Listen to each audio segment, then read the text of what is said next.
পরিবর্তন news channel, আপনার কণ্ঠ, আপনার পছন্দ। নমস্কার, পরিবর্তন নিউজ চ্যানেল আপনার স্বাগত আছে। নতুন আপডেট জন্য চ্যানেলকে লাইক, সাবস্ক্রাইব ও কমেন্টস করুন। আজকে আপডেট আজ AIIFA গ্রিন স্টিল সামিট 2024 টেকসই শিল্পের ইস্পাত শিল্পের ভবিষ্যৎ। All India induction furnace association sustainable still manufacturers association সবেমাত্র কলকাতায় একটি প্রেস কনফারেন্সে গ্রিন স্টিল সামিট 2024 ঘোষণা করেছে। STLEX 2024 নামে পরিচিত এই শীর্ষ সম্মেলনটি 2024 সালের 18 ও 19 সেপ্টেম্বর মুম্বাইয়ের গোরেগাঁওয়ে বোম্বে প্রদর্শনী কেন্দ্রে অনুষ্ঠিত হবে।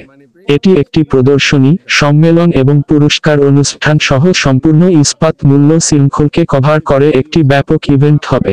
AIIFA ইস্পাতের সবুজ বিপ্লবের উপর 36তম জাতীয় সম্মেলন উপস্থাপন করতে পেরে গর্বিত। টেকসই উদ্ভাবন, একটি সবুজ ভবিষ্যতের জন্য উদ্ভাবনী অনুশীলন এবং প্রযুক্তি অন্বেষণ করে ইস্পাত উৎপাদনে অগ্রণী স্থায়িত্ব, পরিবেশগত স্টুয়ার্ডশিপের দিকে ইস্পাত শিল্পের ভবিষ্যৎ গঠনের একটি অংশ হতে আপনি একজন স্পন্সর, প্রতিনিধি, প্রদর্শক বা বিজ্ঞাপনদাতা হিসাবে অংশগ্রহণ করতে পারেন।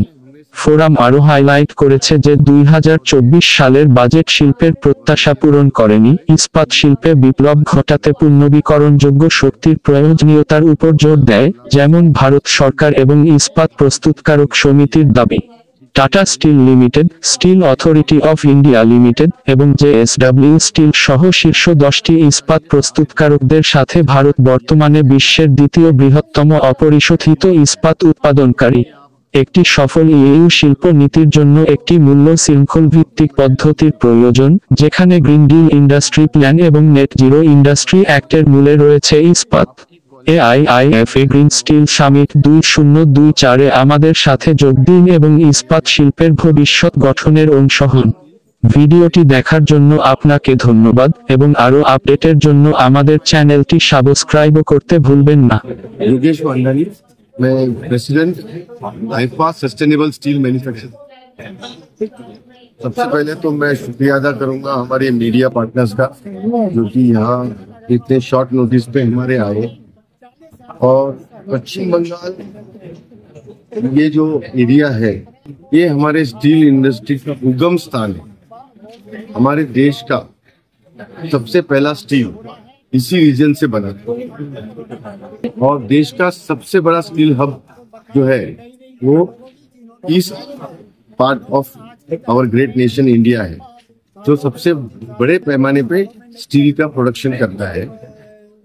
काफी समय से हम लोगों का यहाँ के व्यापारियों से हमारा उतना संपर्क नहीं रहा था, पर क्योंकि ये सबसे बड़ा क्षेत्र है, हमने ये सोचा कि यहाँ के व्यापारियों के साथ में, हमारे यहाँ के मैन्युफैक्चरर के साथ में इंटरेक्शन करके हम यहाँ की समस्या को जाने और इसको गवर्नमेंट तक पहुँचाए। हम एज ए एसोसिएशन एक ब्रिज का काम करना चाहते हैं कि हमारे मैन्युफैक्चरर्स की जो भी समस्या है वो गवर्नमेंट तक पहुँचाना चाहते हैं। और इस माध्यम से हमने सारे क्लस्टर्स को विजिट करने का सोचा है। और ये ईस्ट पार्ट ऑफ इंडिया का जो क्लस्टर है, इसकी मीट हमने आज रखी है। सबसे इम्पोर्टेंट बात क्या है, 2016 में स्टील मिनिस्ट्री ने क्लासिफिकेशन निकाल दिया था कि कोई मेन प्रोड्यूसर नहीं है, कोई सेकेंडरी प्रोड्यूसर नहीं है, कोई स्टील बड़ा प्रोड्यूसर नहीं है, कोई छोटा नहीं है, सारे सब। जब तक BIS स्टैंडर्ड के हिसाब से अगर आपका स्टील बनता है, तो उसके लिए आप रॉ मटेरियल स्क्रैप यूज करो या फिर आयरन ओर यूज करो या और कोई मटेरियल यूज करो, जब तक आपका जो मोल्टन है, जो मोल्टन से बना हुआ जो स्टील है, आपकी क्वालिटी BIS नॉर्म्स के हिसाब से, BIS स्टैंडर्ड, तो आप सब भली भांति एक क्राइटेरिया में, you are the steel producer, you are the steel manufacturer and your product is being qualified and classified to be used in Indian ecosystem as per the norms of the BIS।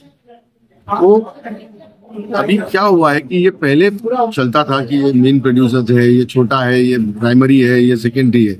अभी ऐसा classification हटा दिया है और उसका GR भी निकल चुका है। 12 मई 2016 में इसका GR निकला।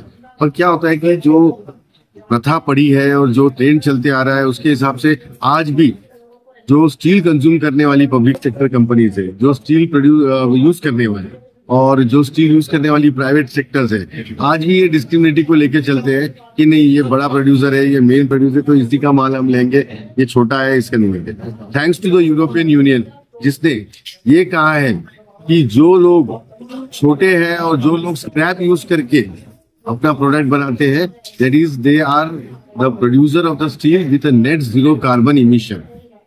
और हमारे इस सेक्टर को यूरोपियन यूनियन के इस मूवमेंट से, जो कि एनवायरनमेंट को लेके बहुत सीरियस है, और उन्होंने ये कहा है कि आप यहाँ से आगे जो भी स्टील उनके देश में, उनके यूरोप में यूज होगा, वो आएगा, वो नेट जीरो कार्बन इमिशन का रहेगा।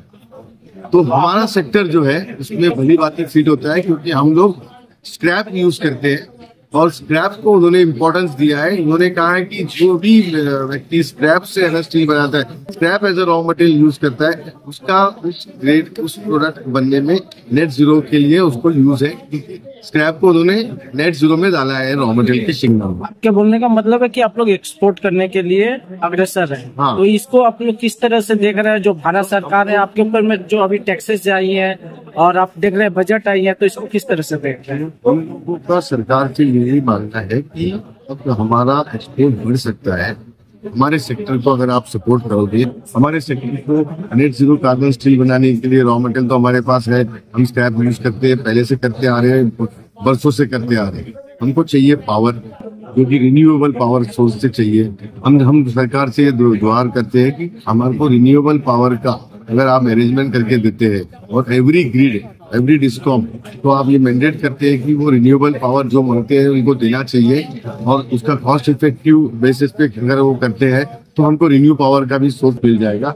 इससे हमारा प्रोडक्ट जो है वो नेट जीरो कार्बन के दायरे में बैठेगा और हम एक्सपोर्ट में भली भांति क्वालिफाई हो सकते हैं।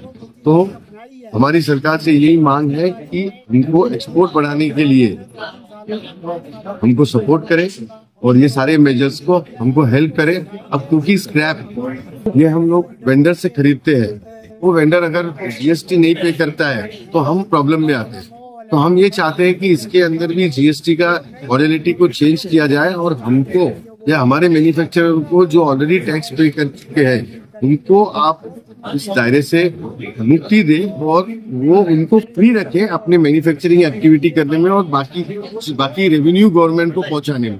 इसलिए गवर्नमेंट का ये कहना है कि अब आपको चेंज होना पड़ेगा, एक नई दृष्टि से देखना पड़ेगा, और हमारे जो छोटे छोटे मैन्युफैक्चरर है उनको सपोर्ट करना। ये उद्देश्य से हम लोग क्लस्टर मीट ले रहे हैं। ये हमारा कलकत्ता का क्लस्टर मीट है। कलकत्ता में हम लोगों ने ईस्टर्न रीजन का मीट किया है, आज जो हो रहा है, और इसके बाद हम लोगों का अलग अलग देश के अलग अलग पार्ट में हमारा मीट होने वाला है, और एक फाइनल मीटिंग जिसको हमने स्टील एक्स 2024 का है, जो सबसे बड़ा महाकुंभ होने वाला है, वो बॉम्बे में है।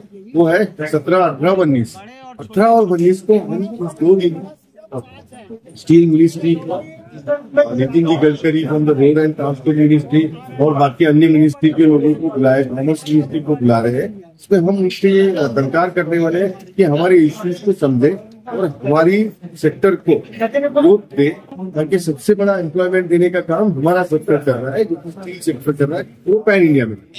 आपने उत्तर से अपने वक्तव्य में कहा कि उत्तर से और केंद्र से क्या देखिए, ये क्या है कि काफी समय से ये प्रॉब्लम चल रहा था कि स्टील इंडस्ट्री, स्टील मिनिस्ट्री को चाहती है, पर इसमें हो क्या रहा था कि गवर्नमेंट ने कुछ क्लासिफिकेशन कर दिया कि ये बड़े प्लेयर है तो इनको मेन प्रोड्यूसर कहा जाए, ये छोटे प्लेयर है तो इनको सेकेंडरी प्रोड्यूसर कहा जाए। फिर स्टील मिनिस्ट्री ने हमारी दरकार को सुन के इसका क्लासिफिकेशन हटा दिया।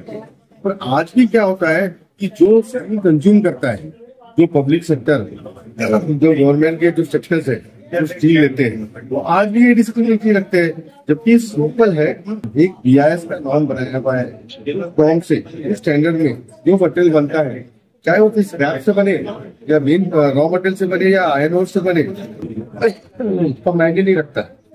मायने ये रखता है कि उसकी क्वालिटी कैसे। जहाँ तक क्वालिटी का सवाल है, क्या स्टैंडर्ड का सवाल है, अगर उसके दायरे में सब लोग बैठ रहे हैं तो सबको इक्वलिटी मिलनी चाहिए। और ये भली बात स्टील मिनिस्ट्री ने ये किया है। स्टील मिनिस्ट्री ने हमारी आवाज को सुना और इसको रूपांतर जीआर भी निकाला है, क्लासिफिकेशन। और स्टील डिस्क्रिमिनेटिंग हो रही है। पब्लिक सेक्टर की companies, others companies, private sector की कंपनी, ये लोगों के क्योंकि हम आपके माध्यम से मीडिया के माध्यम से कहना चाहते हैं ये डिस्क्रिमिनेशन को हटाना ही है। गवर्नमेंट से कहना चाहते हैं कि अगर इस सेक्टर को जिंदा रखना है, पैन इंडिया में एम्प्लॉयमेंट क्रिएट करना है, पैन इंडिया में रेवेन्यू की साइकिल को चलाना है, तो आपको छोटे व्यापारी, छोटे मैन्युफैक्चरर को सपोर्ट करना पड़ेगा। और ये सपोर्ट होंगे, देखो इंडिया